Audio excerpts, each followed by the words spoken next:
እንዴት አመሻችሁ? እግዚአብሔር ስም የተባረከ ይሁን።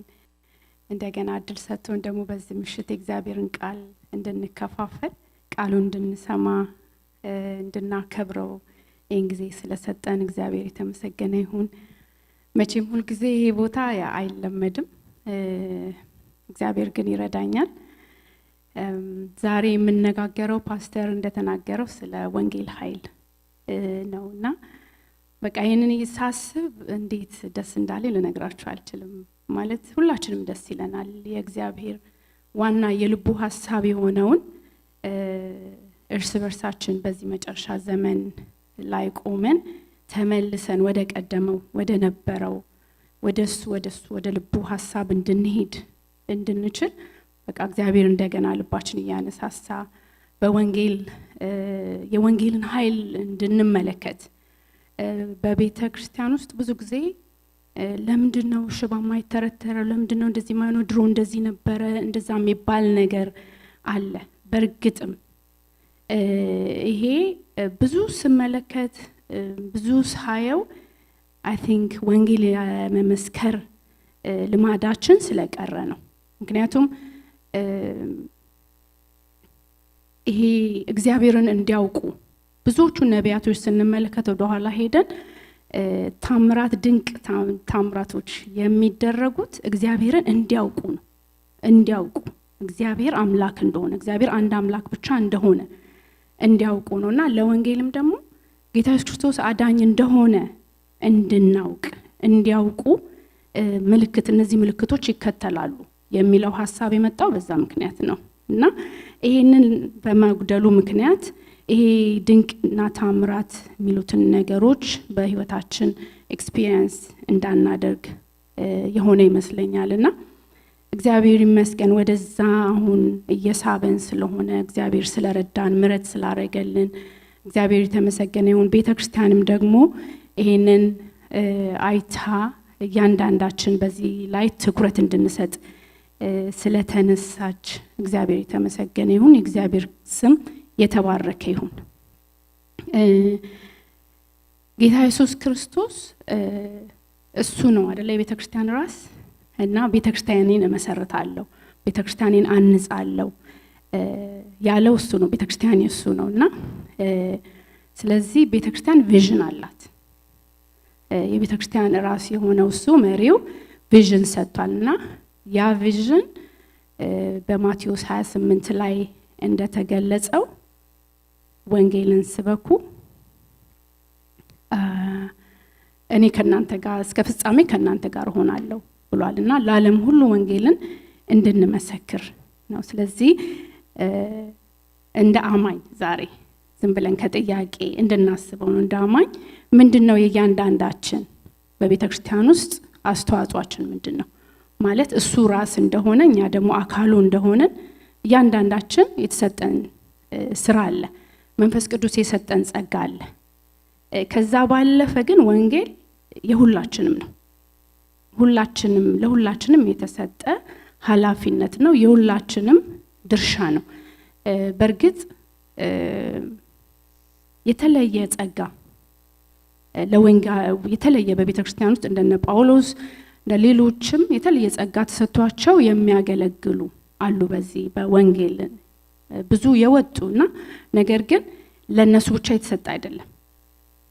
የቀድሞውን ቤተክርስቲያን ብንመለከት ይድናሉ፣ ይመሰክርላቸዋል፣ ይድናሉ። ከዛም በኋላ እነሱ ደግሞ ሌላ ይመሰክራሉ።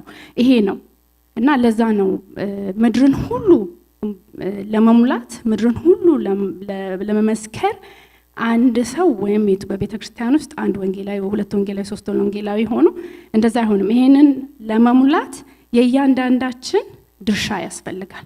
እያንዳንዳችን በዚህ ነገር ላይ በተቻለው መጠን ይሄን ስናደርግ ባለፈው ሲነገር እንደነበረው በአመት አንድ ሰው ትኩረት አድርገን አንድ ሰው እንኳን ቢመጣ በዚህ ጉባኤ ደብል ነው በሚቀጥለው አመት ያ የመጣው በሚቀጥለው እንዲሁ ቢያደርግና ይሄ የክርስቶስ ሐሳብ ነው እና በዛ ውስጥ ደግሞ የወንጌልን ኃይል እንለማመዳለን እናያለን። ስንመሰክር የሚሆኑ ነገሮች ይኖራሉ።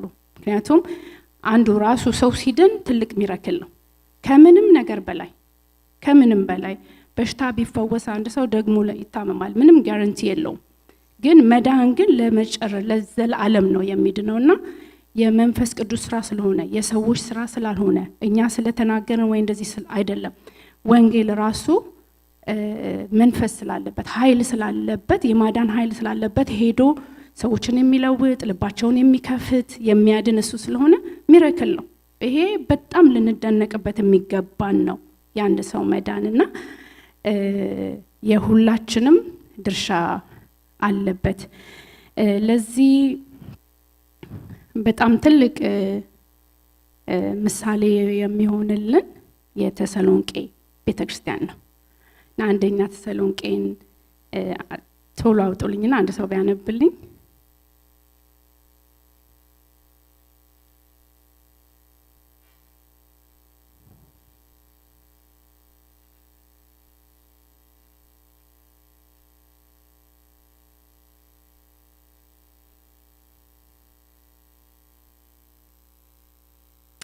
ምዕራፍ ተሰሎንቄ አንደኛ ተሰሎንቄ ምዕራፍ 1 ከቁጥር 5 እና 6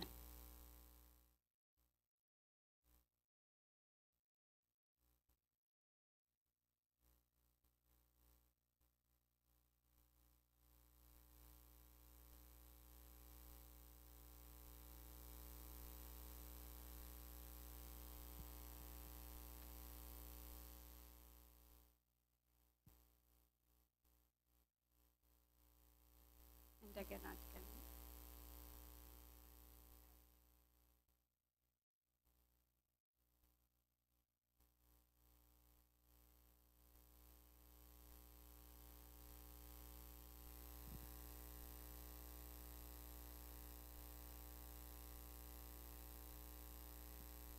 ቴንክ ዩ ሪቲ።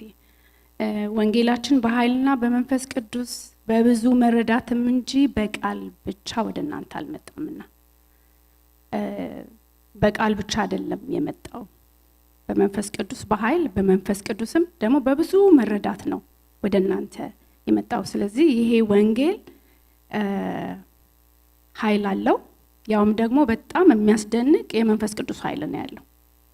የመንፈስ ቅዱስ ኃይል ነው ያለውና በራሱ ይሄ ወንጌል ሰዎች ጋር ሲደርስ የሚሰራው ስራ አለው። ጳውሎስ ይሄ የተሰሎንቄ ቤተክርስቲያን በጣም በወደብ ዳር የምትገኝ የንግድ ስፍራ ናት። ወደ 200 ሰዎች የሚያህሉ ይኖሩባታል እና ያንን አካባቢ ስንመለከት የወደብ አካባቢ ዳር ላይ ያሉ ቤቶችን ወይም ደግሞ ሰዎችን ስንመለከት ምን አይነት ሰዎች ሊሆኑ እንደሚችሉ ማሰብ እንችላለን። እና እነዚህ የተሰሎንቄ ቤተክርስቲያን ክርስቲያኖች የዳኑት ከዛ ውስጥ ነው የወጡትና ያንን ልባቸውን የከፈተው አይምሯቸውን የከፈተው የእግዚአብሔር ኃይልና የእግዚአብሔር መንፈስ ነው። እነ ጳውሎስ ነግረዋቸዋል። የሐዋርያት ሥራ ምዕራፍ 17 ከቁጥር 1 እስከ 2 ላይ በኢንፌጵላና በኤጶሎያም ካለፈ በኋላ ወደ ተሰሎንቄ መጡ። በዚያ የአይሁድ ምኩራብ ነበረ። ጳውሎስ እንደ ልማዱ ወደ እነሱ ገባ። 3 ሰንበት ያህል ከነሱ ጋር ከመጽሐፍት እየጠቀሰ ይናገር ነበር እና በዛን ጊዜ ነው ጳውሎስ ሄዶ ወንጌልን ሰበከላቸው። ወንጌልን ከሰሙ በኋላ በደንብ አብራራላቸው በቃል ማለት ነው። እና ደግሞ የሚጠቅሰው ደግሞ ከቃል ነው፣ ከመጽሐፍ ቅዱስ ነው። እንዲሁ ከሆነ ነገር አይደለም፣ ከመጽሐፍ ቅዱስ ውስጥ ነው እያብራራላቸው። ንስሐ ሊገቡ ሊሆን ይችላል፣ የተለያየ ከመጽሐፍ ቅዱስ ነው የሰበከላቸው። አንዳንድ ጊዜ ወንጌልን ስንመሰክር እኔ ራሴን አሁን ተሻሽያለሁ፣ ግን በፊት በቃ ወንጌልን ስመሰክር እንደዚህ ይሆንልሃል፣ በቃ ሰላም ታገኛለህ፣ ደስታ ታገኛለህ፣ እረፍት ነው ያገኘሁት ነው። በእርግጥም መጥቼ በቤተክርስቲያን ውስጥ ግን እሱ አይደለም ዋናው። እሱ ወደ መዳን ሊያመጣቸው አይችልም። ወይም ደግሞ ኃጢአት ውስጥ ያለን ሰው በድፍረት ለመናገር ወይ ስለማንፈልግ በቃ ኃጢአት የተለማመደበት ሰው ከነዛም ብትመጣ ምንለው ነገር አለ። እሱ ቢጠቅምም ምክንያቱም ሲመጣ ወንጌልን ሊሰማ ይችላል፣ በተለያየ መልኩ ሊድን ይችላል። ነገር ግን በፍጹም ንስሐ እንድትገባ ነው ብለን መንገር ያለብን። ንስሐ መግባት አለብህ እና ወዲያውኑ ያኔ ነው ጌታን የሚቀበሉት ንስሐ ከገቡ በኋላና ንስሐ ካልገቡ መንፈስ ቅዱስም ወይም ወንጌልን ካልተቀበሉ ደግሞ መንፈስ ቅዱስ በእነሱ ሊሰራ ስለማይችል ማለት ነውና ጳውሎስ ይሄንን ወንጌል ሲናገር ከመጽሐፍ ቅዱስ እየጠቀሰ ከራሱ ሳይሆን እውነት የሆነውን ነገር የክርስቶስን ማዳን ወንጌል መስክሩላቸው ወዲያውኑ ዳኑ። ስለዚህ የተሰሎንቄ ወንጌላችን ብሎ የሚለውን ሐሳብ በቀደም ጠቅሼው ነበርና ሳጠናውን ያገኘሁት ይሄንና እንዴት ነው ወንጌላችን? እንዴ ክርስቶስ ወንጌል የእግዚአብሔር ነው፣ ወንጌል የክርስቶስ ነው። ስለ ክርስቶስ እንዴት ነው የኔ የሚለው የምል ነበር በፊት ሳነብና ግን ለምንድን ነው እዚህ ጋር ያንን ወንጌል እነ ጳውሎስ እነ ሲላስ እነ ጢሞቴዎስ ነክቷቸዋል፣ ለውጧቸዋል፣ ያንን ተአምራት በህይወታቸው አድርጓልና አይተውታል፣ የራሳቸው አድርገውታል። ማለት ወንጌልን በቃ የራሳቸው አድርገዋልና ማለት ከክርስቶስ ጋር ተባባሪ ሆነው እስከሰሩ ድረስ የፓርትነር ናቸው። ወንጌል የነሱም ነው። ኦፍ ኮርስ ወንጌል እግዚአብሔር ስለጀመረው ከእግዚአብሔር ነው የተጀመረው። ከዛ ደግሞ በክርስቶስ በመስቀል ላይ ስራ ደግሞ ስለሆነ ደግሞ ስለ ክርስቶስ ነው የሚናገረው። ነገር ግን እነ ጳውሎስ ወንጌላችን የተለያየ ቦታ ላይ ወንጌላችን ይላቸዋልና ለዚህ አንድ ሰው ወንጌልን ቢሰማ ቢያዳም በቃ ለረጅም ጊዜ የተመሰከረለት ቢሰማ ውሳኔ ካላደረገ ካልወሰነ ሊድን አይችልም። ወንጌልም የኔ ላካፍል ለሌሎች አይችልም። ስለዚህ የብዙ ጊዜ ወንጌል መስማታችን ለኛ ክርስቲያንን ሊያስብለን አይችልም፣ ወይ በቤተ ክርስቲያን መመላለሳችን ክርስቲያንን ሊያስብለን አይችልም። ይሄንን አንድ ምሳሌ ለመናገር ብዙ ጊዜ ብዙውን ፓርት ምስክርነትም ተናገሩ ስለሚል እኔ የመጣሁበት አመጣጥ ትምህርት ቤት የተማርኩት የክርስቲያኖች ትምህርት ቤት ነው። መጽሐፍ ቅዱስ እንደ አንድ ሰብጀክት ነው ምንማረው የነበረው ያው ታውቃላችሁና ብዙ በቃ ስለ ኢየሱስ ማወቅ ስለነ ዮሴፍ ስለነ ዳንኤል የተለያዩ በዛ ውስጥ ያሉትን ታሪኮች በደንብ እናውቃለን። ግን እኔ እስከ 8ኛ ክፍል ድረስ ተምሬ ስለ መዳን አላውቅም ነበር።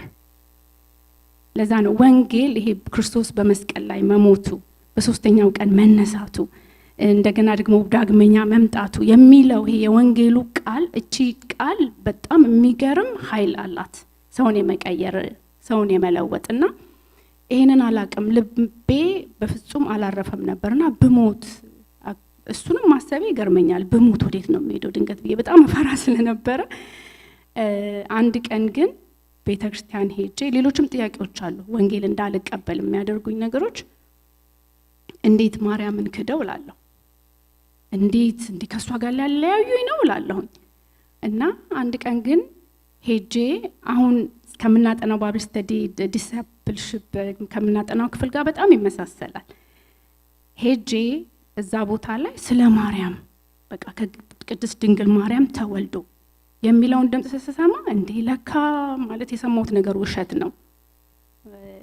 ማርያም በደንብ ትጠራለች፣ ያደረገችው ነገር ይነገራልና በዛ ምክንያት ልቤ ተከፈተ ወንጌልን ለመስማት።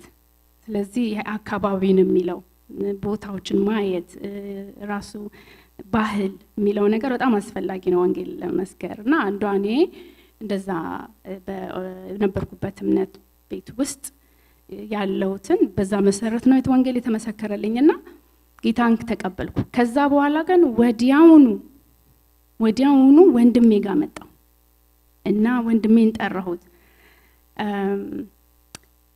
አሁን ብትሞት ወዴት ነው የምትሄደው እኔ ያልኩት መጀመሪያና እንደ ስራዬ ነው አለኝ። እንደ ስራ አይደለም እግዚአብሔር ቃል ሲናገር በስራ አይደለም በጸጋ ነው እንዲሁ ነው ብዬ መናገር ጀመርኩ። እነሱ እናንተ መጽሐፍ ነው አለኝ። አራ አይደለም ይሄው ቤት ውስጥ ያለ መጽሐፍ ብዬ የኛ ቤት ያለውን መጽሐፍ አምጥቼ ከፍቼ እንትን ሳደርግ አባቴን ጠራው። ጴንጤ ልታረገኝ ነው ብሎ ነው ጮኸው። ወዲያውኑ ነው የጀመርኩት ማለት ይሄን መልካም ነገር ጉድ ኒውስ ሰምቶ እንዴት ወንድሜ የሚትረፍልኝ እከሌ የሚትረፍልኝ ያኛው የሚትረፍልኝ አይነት ስሜት ውስጥ ነው የነበርኩትና ወዲያውኑ መመስከር ስንጀምር የምናያቸው ደግሞ እንዳልኩት ኃይል የወንጌል ኃይል አለ በዛ ውስጥ።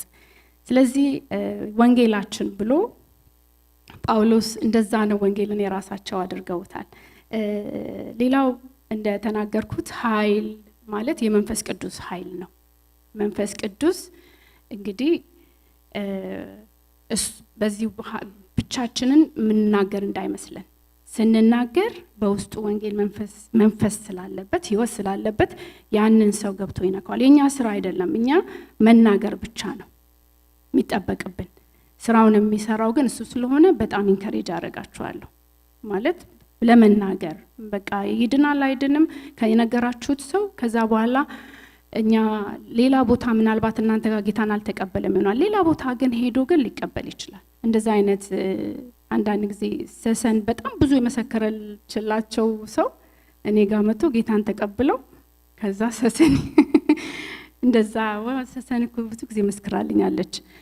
አንድ ጊዜ ደግሞ አቤሎ በጣም በህይወት በጣም ያሳያል። አንዳንድ ጊዜ እንደሚናገር አላወኩኝም፣ ግን በጣም በህይወቱ የታወቀ ነው በዛ ቤተሰብ ውስጥና እኔ ያችን ልጅ አገኘኋት፣ ጌታን መሰከርኩኝ። ከዛ ይህን ብዙ ጊዜ ነግረኝ ነበራለች እና ጌታን ተቀበለች። ስለዚህ የሚሰራው በተለያየ መልኩ ስለሆነ እኛ የድርሻችንን እናደርጋለን። ከዛ ደግሞ የፈለገበት ቦታ ሄደው እግዚአብሔር ባለቀን ጌታን ይቀበላሉ እና አንድ ቀን የሆነ ቦታ ላይ እናያቸዋለን። እንደሱ ነው የሚሆነው እና ኃይል ስላለበት አንፍራ፣ ይህንን ወንጌል እንመስክር።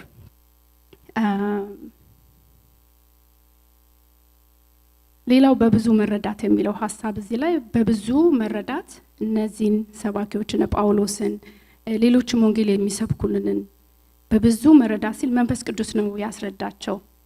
መንፈስ ቅዱስ ያስረዳል፣ ልብን ይከፍታል፣ ቃሉን ያስተምራል። የሚያስተምረው አሁንም እሱ ነው። ስለዚህ ይሄ ሁሉ ከኛ ጋር አለ። ሮሜ 15 ከ18 ከ19 ያለውን ክፍል ላንብብላችሁ። አሕዛብ እንዲታዘዙ ክርስቶስ በቃልና በስራ በምልክትና በድንቅ ነገር ኃይል በመንፈስ ቅዱስም ኃይል በእኔ አድርጎ ከሰራው በቀር ምንም ልናገር አልደፍርም። ስለዚህ ከኢየሩሳሌም ጀምሬ እስከ አልድዋሪቆ ድረስ የዞርኩ የክርስቶስን ወንጌል ፈጽሜ ሰብኬያለሁ። ለምንድን ነው?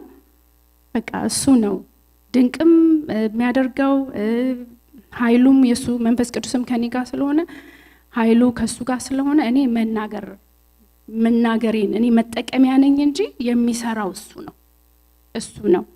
ስለዚህ እኛ መጠቀሚያዎች ነን፣ ምንናገር ነን እንጂ የሚሆነው ሁሉ ሰዎች ድነው ቢመጡ ጌታ ኢየሱስ ክርስቶስ ነው ያደረገው፣ መንፈስ ቅዱስ ነው ይሄን ያደረገውና ጳውሎስ ይሄንን ይናገራል። ስለዚህ ማዳን ወይም ደግሞ የሆነ የተለየ ነገር እኛ ጋር ሳይሆን የተለየ ነገር ያለው መንፈስ ቅዱስ ነው ከኛ ጋር። ስለዚህ ወንጌልን ልንመሰክር እንደፋፈራለን። ምንም ያህል እንዳልኩት ወንጌልን ብንሰማ፣ ምንም ያህል ሰዎች ሲነግሩን ለዚህ ወንጌል ምስክርን ለዚህ መልስ ካልሰጠን ልንድን አንችልም። ወንጌል በሁለት መልኩ ይሰበካል። አንዱ በቃል ነው፣ አንዱ ደግሞ በህይወታችን ነው። በአንደበታችን በመናገረውና በህይወታችን በመኖረው ነው። በቃል ስንል አሁን ቅድም እንደተናገርኩት አንዳንድ ነገሮችን በሚያጋጥመን ነገር በምን እንደሆነ አናውቅም። መንፈስ ቅዱስ በጊዜው የሚሰጠን ነገር ነው የሚሆነው። አሁን ለምሳሌ ዛሬ ስራ ቦታ ሆኜ ኦኬ ስም ሜንሽን ባረግ ወላንሲ በጣም እንግዲህ እኔ አላስብም ስላጋጥመኝ ስለማታውቅና አንድ ሌላ ደግሞ ደንበኛ አለች። ከዛ ፋሲካ 20 አንድ ቀን ነው ያለው አሁን በዚህ አመት። ስለዚህ በሱ ተነሳና ምንድነው ልዩነቱ ግን ተብሎ ተባለ። ከዛ ልዩነቱን እኔ ተናገርኩኝ። ከዛ ወላንሲ ግን በደንብ ቀጥላ በደንብ ስትል ተውኩላት በቃ። እና ጌታው ስምህ ይባረክ። እና ይፈልጋል በቃል ይሄ ሄዳችሁ ከመጽሐፍ ቅዱስ ጥቅስ የሆነ ነገር ብትነግሩት አንድ ሰው ምንም መጽሐፍ ቅዱስ ማንበብ የማያውቅ ሰው ብዙም ማን የጻፈው ሊልም ይችላል። ነገር ግን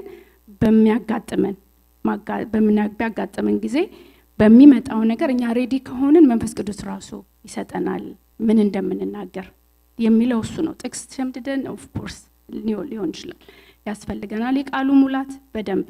ነገር ግን ምን እንደምንናገር እሱ ራሱ ነው የሚለው። በምን ያንን ሰው ኮሙኒኬት ማድረግ እንደምንችል እሱ ራሱ ነው የሚሰጠንና በዚህም ደግሞ ባገኘ ነው። እኛ ግን ሬዲ ነው።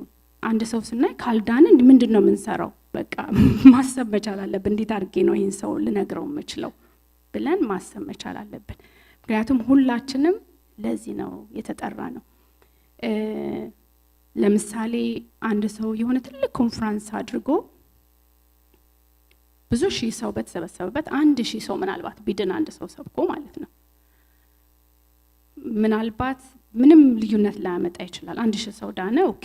ግን 1000 ሰው ምንም ባያረግ ቢቀመጥ ምንም የሚያመጣው ልዩነት የለም። ግን ኢንስቴድ ቤተክርስቲያን ውስጥ በሙሉ ያለው ወይም ደግሞ 1000 አንድ ቤተክርስቲያን ውስጥ ቢሆን እነዛ 1000ዎች ግን አንድ ቢያመጡ አንድ ሰው ባመት ሆኖ በቃ ጸልየውም ሆኖ ምንም ብቻ አንድ ሰው ለማምጣት ቢተጋ ከዛም በላይ ሊመጣ ይችላል እግዚአብሔር እንደረዳን። ግን አላየነውም ስለሞከርን ነውና ግን ስንሞክር በምንም አንድ ቢመጣ 2000 ሜምበር አለ። ከዛ ደግሞ ያ ያመጣው ደግሞ እንደዚህና ዱፕሊኬት ማድረግ ማብዛት ይሄ በጣም ዋና አስፈላጊ ነው። እንደዛ ነው ቤተክርስቲያኑን ቢውልድ የሚያደርገው ጌታ ኢየሱስ ክርስቶስ። ቤተክርስቲያኑን የሚሰራው እንደዛ ነው። በተለያዩ ባሉን ጸጋዎች ደግሞ እናገለግላለን ማለት ነው ለቤተክርስቲያን ጥቅም። ይሄ ግን የየሁላችንም ነው።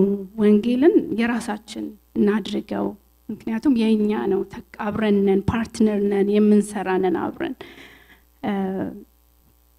ሌላው በህይወታችን በማሳየት ነው። በቃል እናገራለን፣ በህይወታችን በማሳየት ነውና በብዙ ቦታ ላይ አንድ ሰው ሊለወጥ የሚችለው በቃላችን ነግረ ነው። ግን በህይወታችን ካላየ በቃ ምንም ሊለውጠው አይችልም። ስለዚህ እሱ ላይ ሁሉ ጊዜ ወንጌል ስንመሰክር ያንን ልንመለከት በህይወታችን የምንናገረውን ነገር ሰላም ሰጥቶን ረፍት ሰጥቶን ከሆነ ሌሎችም ነገሮች አጠገባችን ያሉትን ስለ ወንጌል ብለን ዋጋ ልንከፍል ይገባል። እሱ ነው እኛ ጋር እንዲያውም በፊት ስለ ወንጌል ይታረዳሉ፣ የተለያየ ነገር አይደለ የሚሆኑት፣ ይታሰራሉ።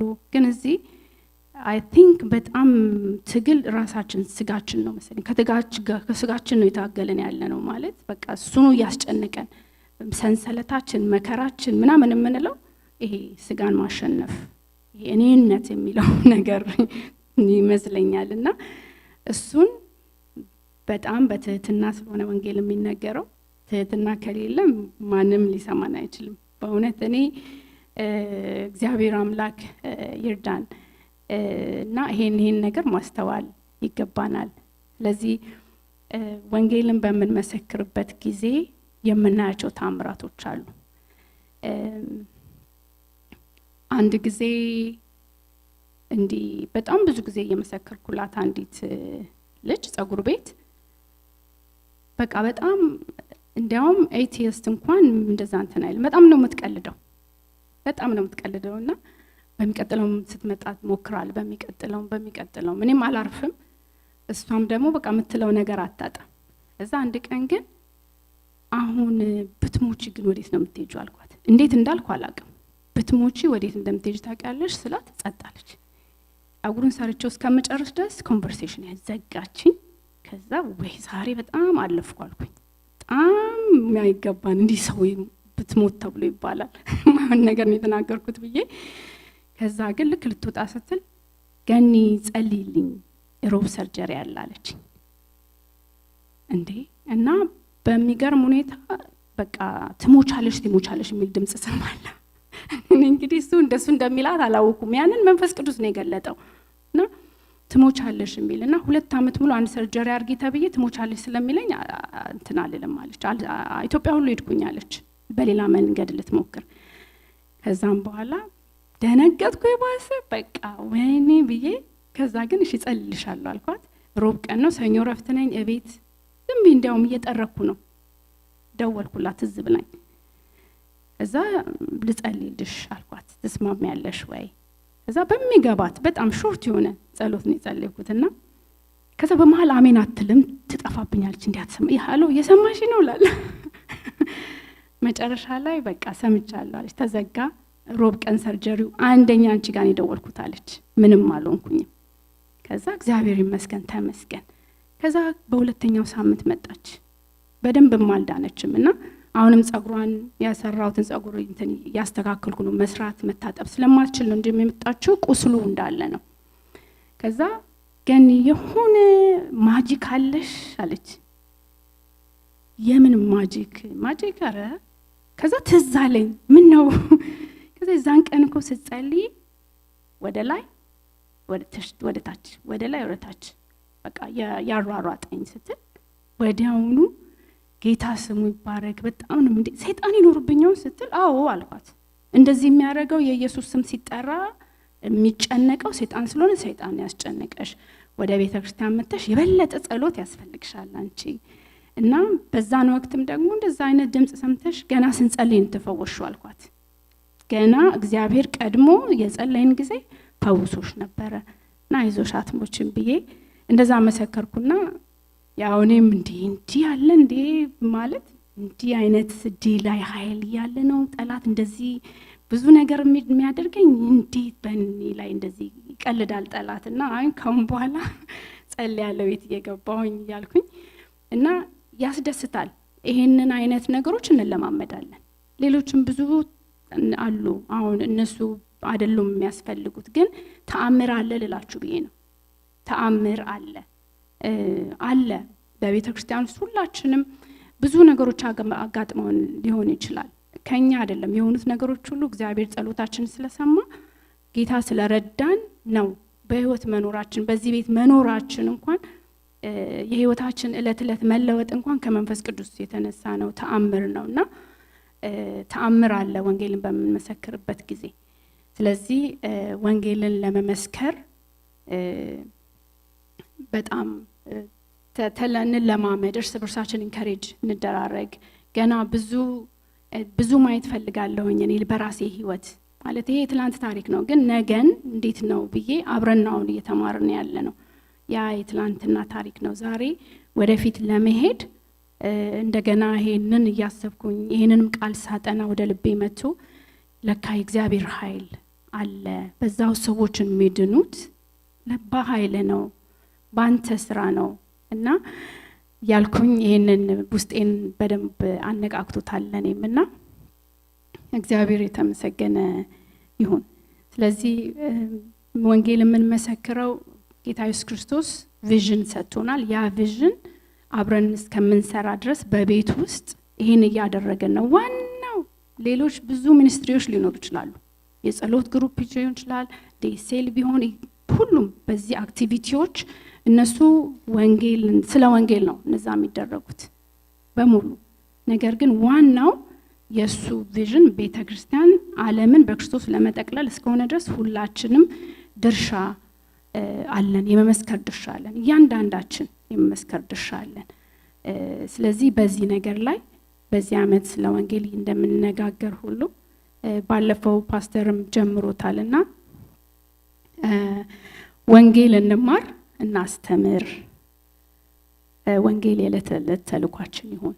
ፓስተር ዶክተር ታሪኩ ብዬ ጽፌዋለሁ፣ ምክንያቱም እሱ ነው የኔ አይደለም እና ባለፈው ይሄንን አይተን ነበርና እግዚአብሔር የተመሰገነ ይሁን። በነገራችን ላይ ሳልጸልይ እንደጀመርኩኝ አሁን ያወቅኩት፣ ግን መንፈስ ቅዱስ ግን በጣም ባለው በመጀመሪያ ጸሎት ተስማምቼ ለዚህ በመጨረሻ እግዚአብሔር የተመሰገነ ይሁን። ክብር ለሱ እንስጥ። በጣም እድለኞች ነን። ከየት እንደመጣን ያንዳንዳችን በእውነት ቆም ብለን እንመልከት። ወደ ኋላ ዞር ብለን ስንመለከት ሁላችን በዚህ ያለን አንድ ሰው መስክሮልናል አይደለ? አንድ ሰው መስክሮልናል። እነዛ እህቶች እነዛ ወንድሞች ጌታ ኢየሱስ ይባርካቸው። ብዙዎች ኢንቨስት አድርገዋል በእኛ ላይ በጣም ብዙዎችና እግዚአብሔር ይባርካቸው። ወደ ኋላ ሄደን እንዴት እንደመጣን እናስብና ስለሌሎችም ደግሞ በውጪ በውስጥ ይሄንን እርስ በርሳችን እየተዋደድን ይሄንን እያደረግን ደግሞ ወደ ውጪ ወተን ደግሞ ሌሎችን እየወደድን ወደዚህ እንድናመጣ እግዚአብሔር ይርዳን። ተባረኩ።